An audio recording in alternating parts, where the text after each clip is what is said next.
Hi, it's Quinby, and this week I'll be introducing you to a lurid masterpiece called The Ninja by Eric van Lustbader.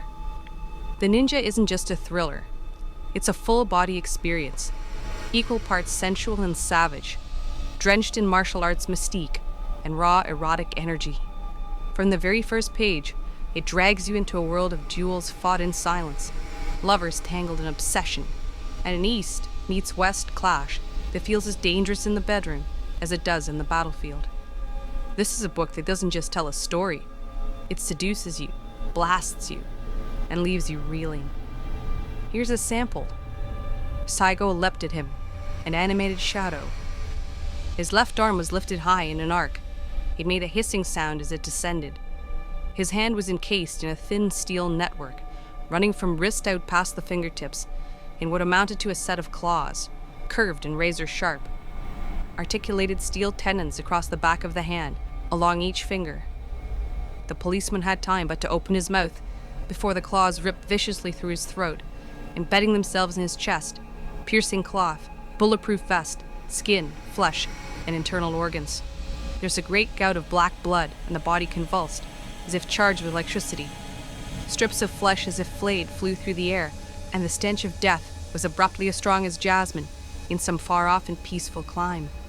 He left the corpse, laughing silently at the ineffectual addition of the vest, and retrieved his bow from the dense shadows. First the vast atrium, he thought. He was in no hurry. Upstairs they could well wait for him. He visualized Tompkins' broad face slick with sweat, in the tense period of not knowing what was happening below. He moved with no more sound than the passing of the warm night wind through the pillars of the tower. In the next sector, he came upon another of the plainclothesmen. He moved up behind him and, slipping the black nylon cord with its center knot around his neck, whipping his wrist powerfully so that the knot bit cruelly into the man's Adam's apple, the back arched as the man fought for breath. Saigo was momentarily taken by surprise. The man whirled and went for him instead of the encircling cord. He was monstrously strong, and Saigo felt his balance going in these close quarters. He felt the arms, as thick as beams, around his waist, squeezing as he squeezed. He stamped with his shoe onto the man's instep, and he let go. Saigo hurled to one side, the momentum too strong to compensate for. The policeman was on him at once, gasping, his bulk nevertheless stultifying.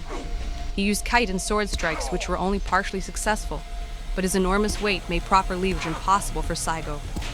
He fought for the reverse, giving up all but token defense, taking massive punishment, struggling, sweat running down the sides of his neck, staining his black suit.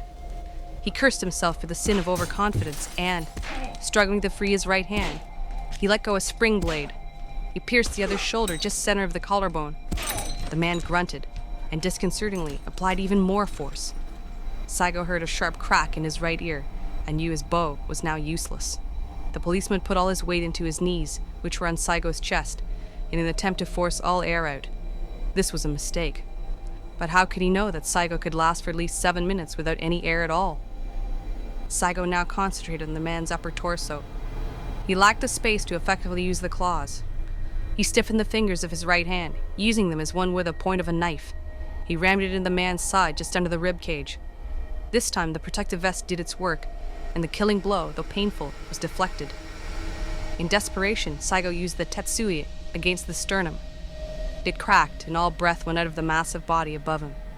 Saigo got the reverse at last, and now, sitting astride the policeman, rewrapped the cord about his throat, heaving with his arms and shoulders.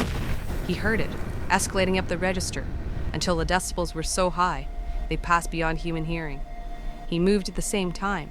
He felt the white-hot blast along his right temple and, half stunned, began to roll along the atrium floor, scrambled for the shadows as the deadly sound followed him, whining away in ricochet. Another sniper. If you want a novel that fuses martial arts philosophy with sweat, blood, and desire, The Ninja's a hell of a ride that ratchets up tension and action to a killer climax that takes place on a half-finished skyscraper, with Saigo cutting through cops like they were meat mannequins. It's violent, it's sexy, and it doesn't apologize for a damn thing. It comes from a time when books were books, and no one gave a flying fuck about trigger warnings or your delicate sensibilities. Lurid doesn't begin to cover it.